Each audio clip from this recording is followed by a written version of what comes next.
गेहूं के बाद अब समर्थन मूल्य पर सोयाबीन की खरीदी अनाज मंडियों में प्रारंभ हो गई है। इस बीच कलेक्टर आशीष सिंह ने प्रांतीय और जिला स्तर के विभिन्न किसान संगठनों के प्रतिनिधियों के साथ चर्चा की। दरअसल किसान संगठनों की कई समस्या और मांग है, जिसे लेकर उन्होंने कलेक्टर से समय लिया था। बैठक के दौरान खाद की उपलब्धता, बिजली की समस्या और पानी को लेकर किसान संगठनों ने चर्चा की। साथ ही किसान संगठनों ने भूमि अधिग्रहण का मुद्दा उठाया।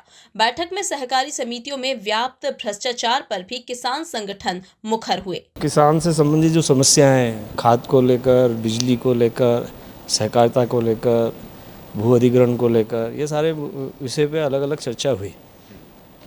और विशेषकर पश्चिमी रिंग रोड जो बन रहा है उस पर चर्चा हुई, गाइडलाइन पे चर्चा हुई। आज से 3-4-5 साल पहले गाइडलाइन 20% कम कर दी गई थी, जो कि आज की तारीख में ज़मीनों के मूल्य बहुत बढ़ गए हैं। 3 गुना तो रेट बढ़ गए, लेकिन गाइडलाइन वही चल रही है। तो कम से कम 50-60% गाइडलाइन बढ़े और किसानों को अच्छा मुआवजा मिले।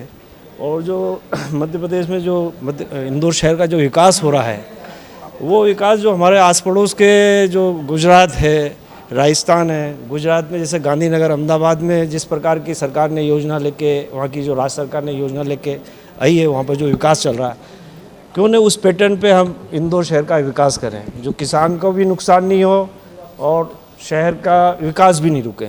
तो इसलिए इस विषय को लेकर सारे विषयों पे चर्चा हुई। और सहकारिता विभाग में बहुत भ्रष्टाचार हुआ कई सोसाइटियों में, लेकिन आज दिनांक तक उन सोसाइटियों के जो अधिकारी हैं उनमें किसी भी प्रकार की कोई कार्रवाई नहीं की है।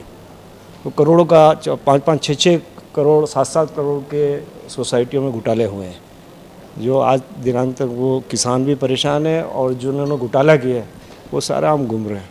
कलेक्टर आशीष सिंह के मुताबिक बैठक में किसानों की कई समस्याओं की जानकारी सामने आई है, खासकर बिजली की।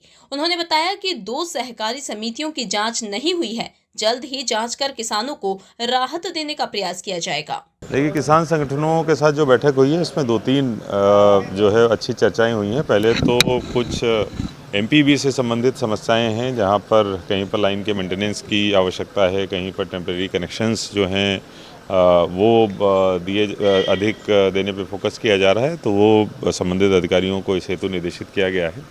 इसके साथ साथ कुछ अन्य मुद्दे जो भूमि अधिग्रहण से संबंधित थे या राजस्व से संबंधित थे, वो भी उनके द्वारा उठाए गए, उनको सबको नोट किया गया है। और अब हम लोग कोशिश करेंगे कि हर 2 महीने में किसान संगठनों के साथ एक ऐसी बैठक आयोजित करी जाए। सहकारिता को लेके भी था, 2 ऐसी सोसाइटीज़ हैं जिनकी जांच करीब 2-3 सालों से पेंडिंग है, जिसकी जांच बहुत जल्दी पूरी कराई जाए। बैठक में गुजरात की तर्ज पर भूमि अधिग्रहण करने की बात किसान संगठनों ने कही है। Bureau report, INN news, Indore.